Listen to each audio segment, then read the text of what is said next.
The air in the dining room is thick, hot with roasting turkey and the forced closeness of family. Laughter rings, brittle and false to my ears.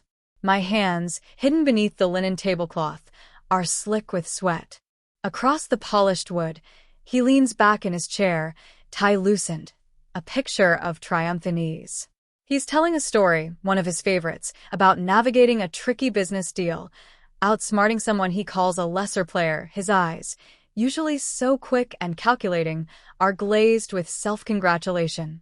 He sips his wine, smiles at his mother, then glances at me, a flicker of something I used to interpret as shared amusement, but now see as pure contempt. He says something under his breath, just loud enough for me to hear over the general din. A low murmur meant only for me, a private joke in a public space. Got away with murder on that one, he whispers, his smile widening. They'll never know. The words hit me like physical blows, each syllable a hammer driving nails into the coffin of the life I thought I had. Never know. He's certain. Untouchable. He doesn't see the phone clenched in my other hand, the screen dark, the weight of it a cold, hard truth. He doesn't see the storm gathering behind my eyes, the one that's been building for months. He thinks he's won. He thinks he's safe. He thinks this performance is just another scene in his perfect life. But the script has changed. The ending is no longer his. Let me know where you're watching from and what time it is. And if you haven't already, please subscribe. It helps me more than you know, bringing these stories to life. We had a good life. Or I thought we did. We built it piece by piece, brick by brick, over 10 years. A solid house in a quiet neighborhood, 2 cars in the drive, holidays with family, vacations abroad. He was the ambitious one, driven, charismatic. The kind of man people gravitated towards, trusted. He climbed the corporate ladder fast, then struck out on his own. His business, some kind of consulting firm, took off like a rocket. Long hours, late nights, but it paid off. The numbers in the bank account grew. The house got renovated. The vacations became more exotic. I managed our home. I supported him. I was his anchor. I handled the bills, the investments, the social calendar. We were a team. Partners. That's what he always said. My role felt vital, the quiet engine running the machine while he was the visible, flashy exterior. I was content. More than content. I was proud of him, proud of us. We were building a future, a secure, prosperous future built on hard work and mutual respect. The foundation felt unshakable. The first crack was hairline thin, barely noticeable. A hushed phone call he ended abruptly when I walked into the room. A late-night email he quickly minimized. Small things. So small, I dismissed them. Stress from work, I told myself. He's under pressure. His business was growing rapidly, new clients, bigger deals. It was natural he'd have private conversations. Natural he'd be preoccupied. I didn't pry. I trusted him. Trust was the bedrock of our marriage, or so I believed. Then came the little slips. A story that didn't quite line up with something he'd said weeks before. A casual comment about a strategy that sounded cutthroat, even for the competitive world he inhabited. He laughed it off, said it was just locker room talk. But the feeling lingered, a tiny pebble in my shoe. Not enough to stop walking, but enough to be annoying, persistent.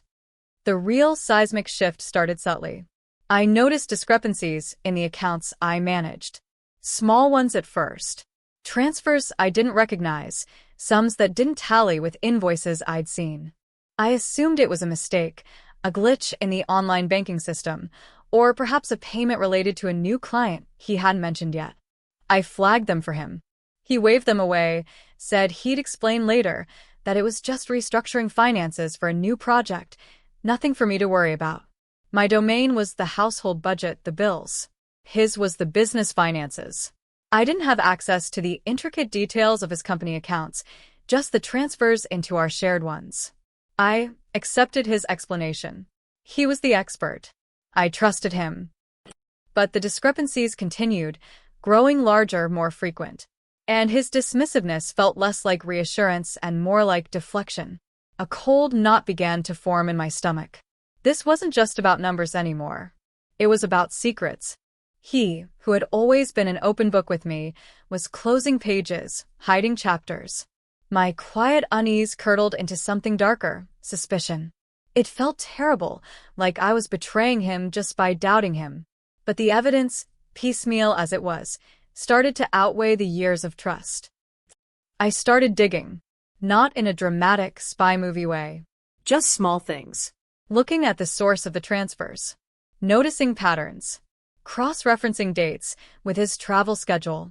It was slow, painstaking work, often done late at night after he'd fallen asleep, the only light coming from my laptop screen, illuminating not just the data, but the growing chasm between us. Every search query felt like a violation, every discovered detail a shard of glass. My sleep became restless. I'd wake up with my heart pounding, the quiet house amplifying my fear. I started watching him more closely. His expressions, his body language. Did he look guilty? He looked normal. Happy even, which made the gnawing feeling worse. Maybe I was losing my mind. Maybe I was inventing things. The isolation was profound. How could I talk to anyone about this? How could I voice suspicions about the man everyone admired, the man I had built my life with? The challenges mounted. He started being more careful with his phone, keeping it face down, taking calls in another room. He installed new software on his computer, encryption. I found it harder to access the limited information I had before. It felt like he was actively putting up walls, whether he knew I was looking or not. The frustration was immense. Every dead end fueled my paranoia. Was he doing something illegal? Something that could jeopardize everything? Our home? Our future? My own financial security, which was tied to his success. The stakes felt impossibly high, and I was alone in trying to understand them. The emotional toll was draining. I put on a brave face during the day, went through the motions, smiled at dinner. Inside, I was a tangled mess of fear, confusion, and a burgeoning, terrifying anger. The midpoint shift, the moment suspicion solidified into crushing certainty, came not from a document or a transaction, but from a conversation I wasn't meant to hear. I was working late in my study, a room he rarely entered. His office is across the hall. His voice, usually measured, was loud, almost triumphant. He was on a call, talking about a deal, about loose ends and making sure the blame lands elsewhere. My blood ran cold. I crept closer to the door, barely breathing. He was talking about a specific client, one I vaguely knew was problematic. He mentioned redirecting funds, shell corporations, making it look like the client was solely responsible when the deal went south. He laughed, a short, sharp sound devoid of humor. "They'll never trace it back to me," he said, his voice dropping slightly, but I could still hear. "I've covered every track. And even if they did look, it's all structured to point away. Besides," he added, that chilling confidence back in his tone, "who's going to question it? My wife handles our money, but she just pays bills. She wouldn't know a fraudulent transfer from a grocery list." He said that. About me. The woman who managed our entire financial life outside of his business. The woman who balanced our books down to the penny. He saw me as a simple-minded housekeeper, oblivious and incapable. The insult was staggering, but the implication of the rest of the call was devastating. He wasn't just hiding things, he was doing something illegal, something that involved framing someone else, and using our shared financial structure, the one I managed, as part of the smokescreen. He was implicating me, albeit unknowingly to him, in his elaborate deception. My carefully constructed life didn't just have cracks, it was built on a foundation of lies that were now crumbling. In that moment, listening to him casually discuss ruining someone else and dismissing me as irrelevant, the fear was replaced by a burning, icy clarity. He wasn't just a flawed man making mistakes. He was a deliberate deceiver, a predator, and I was either a pawn or collateral damage in his game. The depth of the crisis revealed itself as I continued to dig, now with a grim determination born of betrayal. I managed to get a temporary, surreptitious look at some of his business accounts. What I found went far beyond that one client. It was a pattern of intricate financial manipulation, shell companies used to funnel money, assets hidden, liabilities shifted onto others. The amounts were staggering. Milio. And it wasn't just about defrauding clients. It involved tax evasion, money laundering. He wasn't just a shrewd businessman. He was a criminal, operating on a massive scale. And he had integrated some of this into our personal finances, using accounts I managed, property we owned together. If this house of cards collapsed, it wouldn't just ruin him. It would ruin me. Financially, legally, reputationally. Everything I had, everything I was tied up in his elaborate deceit. I could lose the house, my savings, face legal scrutiny myself simply for being married to him and managing the household, finances that were now tainted. The realization was suffocating. I was living with a stranger, a criminal mastermind who viewed me as a useful idiot. I felt sick to my stomach constantly. The fear escalated from abstract worry to tangible terror. Could he go to jail? Could I? The thought of our life being ripped apart by lawyers, investigators, public scandal, it was paralyzing. All my energy went into maintaining the facade, pretending everything was fine, while inside I was screaming. I felt trapped. Trapped by the marriage, trapped by the potential consequences of his actions, trapped by the sheer impossibility of exposing him without destroying myself in the process. Every path seemed to lead to ruin. I was drowning in the mess he had created, and he was whistling on the deck of the sinking ship, confident in his life raft. The turning point came not from finding a way out, but from finding a way through, a way that wasn't just survival, but something resembling justice. I spent weeks researching, quietly consulting with a lawyer I could trust implicitly, a friend from college who specialized in complex financial cases. I couldn't tell her everything, not yet, not without concrete proof he couldn't deny. She advised me on what kind of evidence was needed, the importance of verifiable records, not just my suspicions or things I overheard. But accessing his inner circle of documents, his core operation, it felt impossible. He was too careful. Too paranoid, ironically. Then I remembered the brag. The one I had heard whispers of over the years, amplified after big deals. His absolute certainty, he was untouchable. That ego, that fatal flaw, became my target. He loved to boast, especially when he'd had a few drinks, especially in settings where he felt completely secure. He had a home office safe hidden behind a painting for physical documents, but the real control, the intricate web, was digital. His primary business laptop was his command center. He never let it out of his sight. Almost never. We were planning a holiday dinner, bringing both our families together, his parents, his sister, her husband, my parents, my brother. A large gathering, 20 people around a huge rented table. A celebration of sorts, billed as a thank you for family support over the years of building his business. Perfect, I thought, for the man who loved an audience. It was during the planning, late one night, exhausted, that I saw his laptop on the coffee table. He'd fallen asleep on the sofa, a half-empty glass of whiskey beside him. He never left it unattended. He never fell asleep leaving it out. It was a tiny window, probably one I'd never get again. My heart hammered against my ribs. This was it. Not just a chance for more evidence, but maybe the smoking gun. I knew his password, a stupid, sentimental one related to our anniversary, something he thought was clever because it was tied to us, making it seem harmless. My hands trembled so violently, I could barely type. I needed something quick, something irrefutable, something damning. I wasn't looking for every transaction, every shell company. I was looking for the brag, the confession, the moment he documented his own invincibility. I found it deep within a series of encrypted video files. A private video journal, apparently, where he would record his thoughts after major deals. His personal archive of triumphs. And there it was. A video recorded 6 months ago, after the problematic client deal he'd bragged about. He's in his office, late at night, clearly celebrating. He details the entire scheme, the intricate steps he took to shift blame, the shell corporations, how he'd used a legitimate-looking transfer through our joint account as a final step to muddy the waters, making it look like a personal investment rather than business funds being laundered. He laughs into the camera, pours himself a drink. He looks directly into the lens, eyes shining with arrogance. "They'll look," he says. "Oh, They'll definitely look. Auditors, maybe even the feds. But they'll see exactly what I want them to see.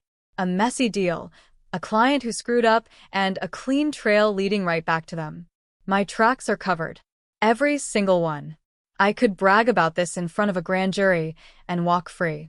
I'm untouchable. Completely untouchable, he raises his glass in a toast to his own reflection. Untouchable.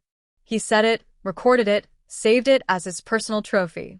The sheer arrogance was breathtaking.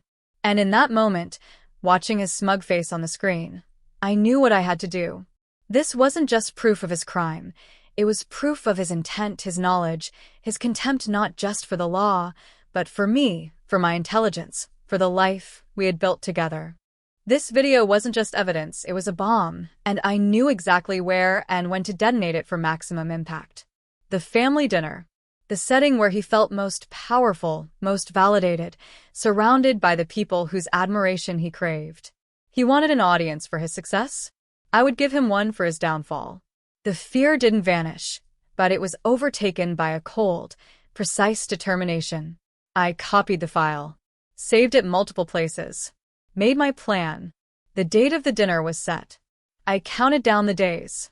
The air in the dining room is thick, hot with roasting turkey and the forced closeness of family. Laughter rings, brittle and false to my ears. My hands, hidden beneath the linen tablecloth, are slick with sweat, but they are steady.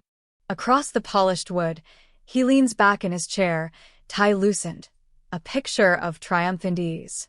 He's telling a story, one of his favorites, about navigating a tricky business deal, outsmarting someone he calls a lesser player. His eyes, usually so quick and calculating, are glazed with self-congratulation.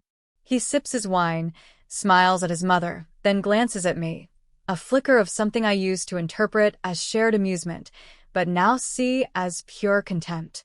He says something under his breath, just loud enough for me to hear over the general din. A low murmur meant only for me, a private joke in a public space. Got away with murder on that one, he whispers, his smile widening. They'll never know. Untouchable, the words hit me, but this time they don't wound. They are the final cue. I clear my throat. The sound is small, but in a momentary lull in conversation, it cuts through the air. Everyone looks at me. His smile is still fixed. Actually, I say, my voice surprisingly steady, projecting just enough to be heard at the ends of the long table. I think there's something we should all see. Something related to that deal you just mentioned, darling. His smile falters, just for a microsecond. Confusion flickers across his face. He opens his mouth to speak, probably to dismiss me, to wave me away as a silly woman interrupting important conversation. But I don't give him the chance. I pull out my phone. The cable connecting it to the large screen TV mounted on the wall, usually used for holiday photos, is already discreetly plugged in. I navigate to the video file. His eyes follow my movements, growing wider, panic beginning to dawn. He knows my phone. He knows I'm tech-savvy. He knows I shouldn't have anything related to his work. What is this? He asks, his voice suddenly tight. Just something I found, I say, my thumb hovering over the play button. A little victory speech you recorded. Thought it might be illuminating. His face goes ashen. He starts to stand, knocking his chair back slightly. Stop, he says, the command sharp, desperate. Don't. But it's too late. I press play. The screen flickers to life. His face, 6 months younger, flushed with wine and victory, fills the frame. The sound of his own voice, amplified through the room speakers, is jarringly loud, cutting through the confused murmurs of our families. He's laughing, raising his glass. They'll look, his voice booms, confident mocking. Oh, they'll definitely look. Auditors, maybe even the feds. But they'll see exactly what I want them to see. A messy deal, a client who screwed up, and a clean trail leading right back to them. Silence descends, thick and heavy. Every eye is fixed on the screen, then on him, then back to the screen. He continues talking, explaining the intricate steps, the shell corporations, the use of the joint account. My parents are staring, horrified. His mother gasps, covering her mouth. His sister's husband, who works in finance, leans forward, his eyes narrowed, understanding dawning on his face with sickening speed. Then comes the line, the absolute punchline to his life's work. His voice rings out, clear, arrogant. My tracks are covered. Every single one. I could brag about this in front of a grand jury and walk free. I'm untouchable. Completely untouchable, he raises his glass. The video freezes on his triumphant face. The silence stretches, excruciating, broken only by the faint whir of the refrigerator in the kitchen. He stands frozen, staring at the screen, at his own captured hubris. His face is a mask of horror and disbelief. He looks from the screen to the faces around the table, searching for an ally, for a denial, for anything other than the utter condemnation he finds there. His mother is crying softly. His sister looks furious, her eyes flicking between him and her husband. My father looks like he might have a stroke. He opens his mouth, but no sound comes out. He tries to take a step forward, towards me, perhaps, or towards the screen, but his legs seem to give out.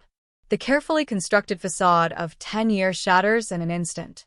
The man who was just moments ago the picture of success and confidence collapses. Not a dramatic faint, but a buckling of the knees, a slumping of the shoulders, a collapse onto the floor, a heap of tailored cloth and ruined arrogance. He just lies there, stunned, broken, silent. The plot twist wasn't just the video itself, it was that video. A recording of him, in his own words, detailing the entire illegal operation, specifically bragging about being untouchable and, crucially, confirming the use of our joint account as part of the cover-up. It wasn't just proof he was a criminal, it was a confession, an admission of guilt and intent, recorded by himself. And playing it for the family wasn't just emotional exposure, it was strategic. His sister's husband was a partner in a potentially competing firm. Hearing this, understanding the level of fraud and potential legal fallout, would ruin my husband's business reputation beyond repair, potentially triggering investigations from within his own industry, alerting people he'd wronged far beyond that one client. He hadn't just bragged to me. He created a perfect, damning record of his own downfall, and I had simply presented it to his most critical audience. He was blindsided because he never in a million years thought I would find it, understand it, or have the courage to use it, let alone in front of everyone he cared about, dismantling not just his freedom, but his carefully crafted image, his family ties, his entire future. His collapse wasn't just emotional, it felt like the physical manifestation of his world imploding. The immediate aftermath was a maelstrom. His sister's husband was instantly on the phone, clearly talking to lawyers or colleagues. His mother was weeping hysterically, hovering over him on the floor. My own family was reeling, asking questions, their faces a mix of shock and protective anger towards me. My husband remained on the floor, a crumpled heap, silent. I didn't say anything else. I didn't need to. The video said it all. One by one, families dispersed, leaving behind a wreckage of untouched food, shattered silence, and the lingering presence of absolute betrayal. My parents stayed. His family left, taking the still silent form of my husband with them, a grim, hushed process that felt more like the removal of a body than a living person. The house felt hollowed out. The air, once thick with the forced festivity, was now thin, cold, empty. There was no shouting, no dramatic confrontations between us. Just the devastating silence, the irreversible exposure, and his absolute collapse. In the days that followed, the legal and financial storm I had dreaded broke. The evidence from the video was undeniable. His partners, alerted by his sister's husband, launched their own internal investigation, quickly uncovering the depth of his deceit. Clients came forward. Law enforcement became involved. Our assets were frozen, including the house, the cars, everything we owned jointly. The life we had built, brick by brick, was being systematically dismantled, not by my actions, but by the consequences of his own. I cooperated fully with the investigators, providing the video, the financial records I had painstakingly gathered. My lawyer friend was a lifeline, navigating the terrifying legal landscape. The victory felt hollow, not triumphant. It was the absence of a continued lie, the stopping of a rot that would have consumed everything. I wasn't rich. I wasn't unscathed. The process was devastatingly painful, financially crippling, emotionally draining. But I was free of him, free of the deceit, free of living a lie. I hadn't won a fortune, but I had saved myself. I had saved my integrity, my future from being completely dictated by his crimes. The house is gone now. Most of the money is gone, tied up in legal proceedings, restitution. But I am building again. This time, the foundation is truth, built by my own hands. The taste isn't sweet victory, but a bitter kind of peace.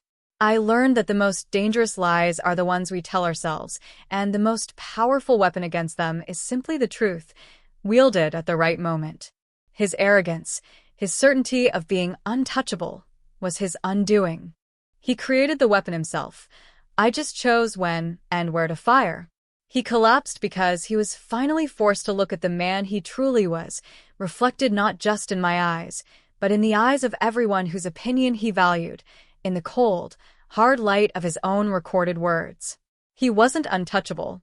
He was just a man who believed his own lies, until the truth, delivered by the person he underestimated most, brought him crashing down. If this story hit close to home, or if you've ever had to face a betrayal that shattered your world, I'd love to hear your version in the comments below. Drop a comment with where you're listening from and what time it is. Thanks for being here. Subscribing helps bring more of these stories to life.